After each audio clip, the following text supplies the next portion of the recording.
Thank you very much. First, I thank John Miles and the Lewis family and John's incomparable staff for a chance to say a few words about a man I loved for a long time. I am grateful, Pastor Warnock, to say it in Ebenezer, a holy place sanctified by both the faith and the works of those who have worshiped here.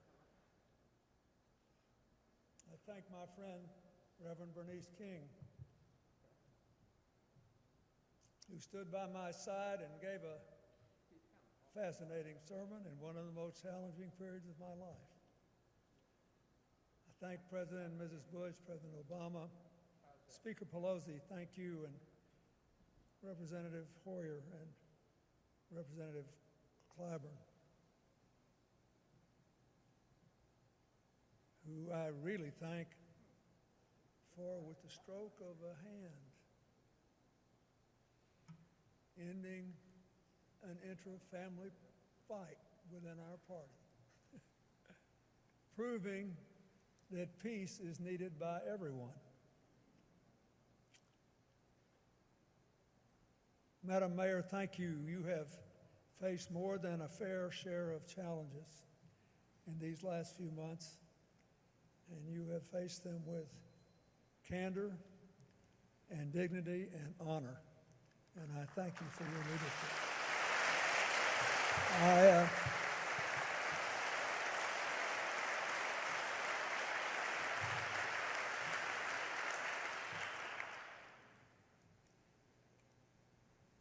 I must say,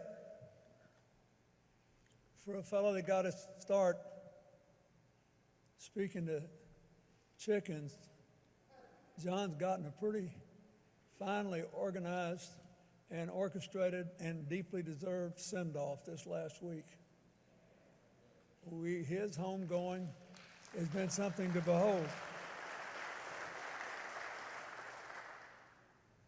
I think it's important that all of us who loved him remember that he was, after all, a human being. A man like all other humans, born with strengths that he made the most of when many don't. Born with weaknesses that he worked hard to beat down when many can't. But still a person. It made him more interesting, and it made him, in my mind, even greater. 20 years ago, we celebrated the 35th anniversary of the Selma March, and we walked together along with Coretta and many others from the movement who are no longer with us. We're grateful for Andy Young and Reverend Jackson and Diane Nash and many others who survive. But on that day, I got him to replay for me a story he told me when we first met back in the 1970s. And I said, you know, I was just an aspiring whatever Southern politician and hadn't been elected governor, and he was already a legend. So I said, John, what's the closest you ever actually came to getting killed doing this?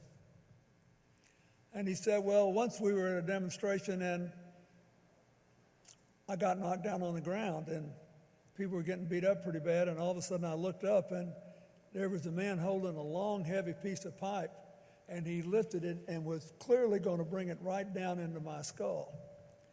And at the very last second, I turned my neck away, and then the crowd pushed him a little bit. And a couple of seconds later, I couldn't believe I was still alive.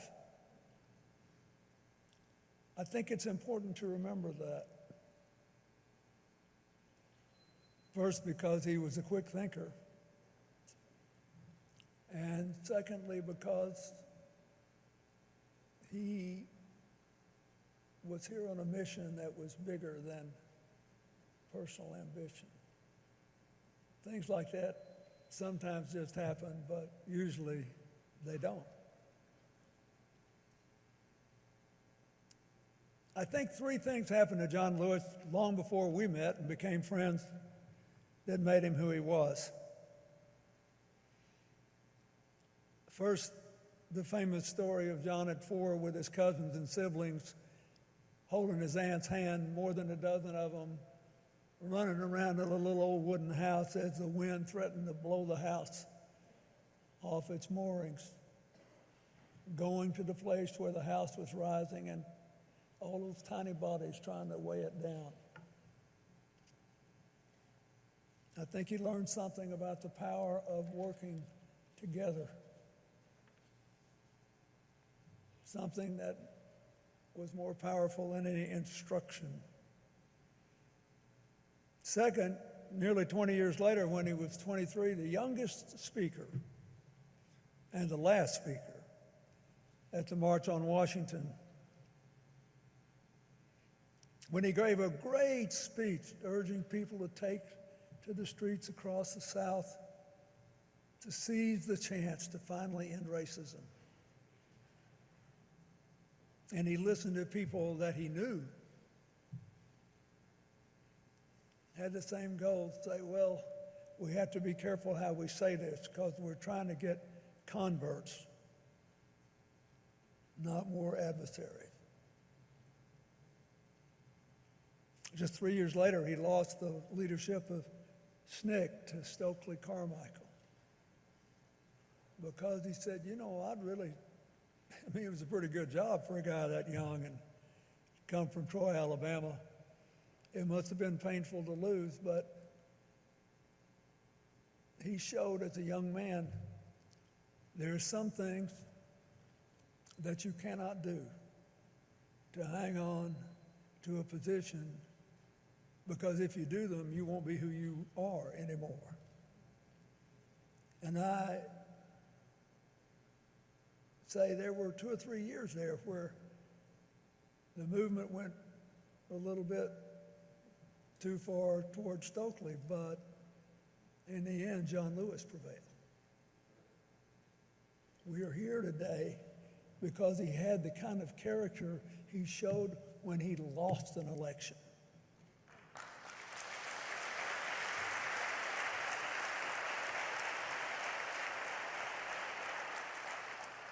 Then there was Bloody Sunday.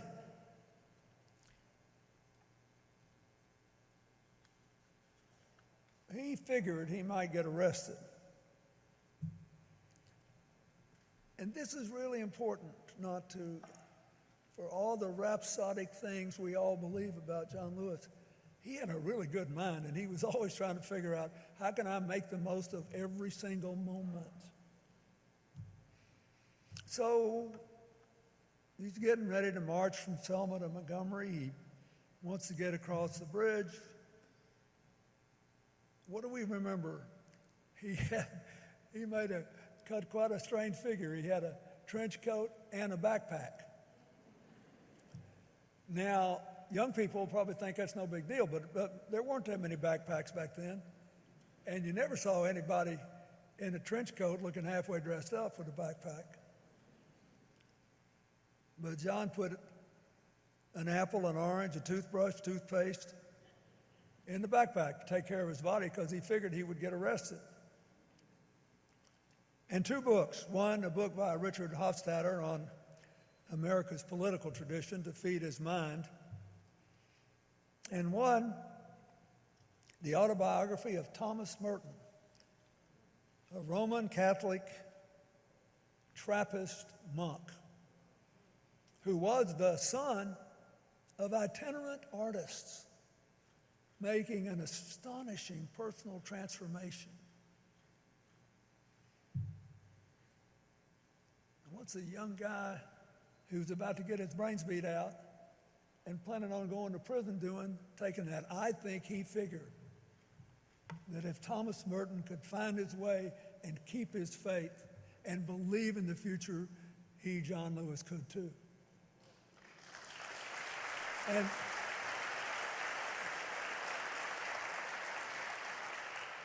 so we honor our friend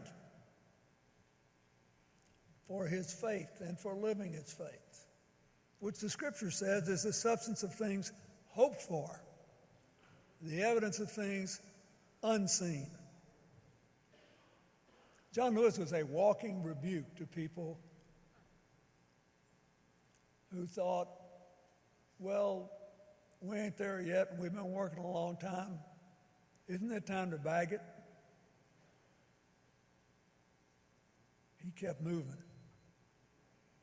He hoped for and imagined and lived and worked and moved for his beloved community. He took a savage beating on more than one day. And he lost that backpack on Bloody Sunday. Nobody really knows what happened to it. Maybe someday someone will be stricken with conscience and give some of it back. But what it represented never disappeared from John Lewis's spirit. We honor that memory today because as a child he learned to walk with the wind, to march with others to save a tiny house. Because as a young man he challenged others to join him with love and dignity to hold America's house down and open the doors of America to all its people. We honor him because in Selma, on the third attempt, John and his comrades showed that sometimes you have to walk into the wind along with it. As he crossed the bridge and marched into Montgomery. But no matter what, John always kept walking to reach the beloved community. He got into a lot of good trouble along the way, but let's not forget, he also developed an absolutely uncanny ability to heal troubled waters. When he could have been angry and determined to cancel his adversaries, he tried to get converts instead. He thought the open hand was better than the clenched fist.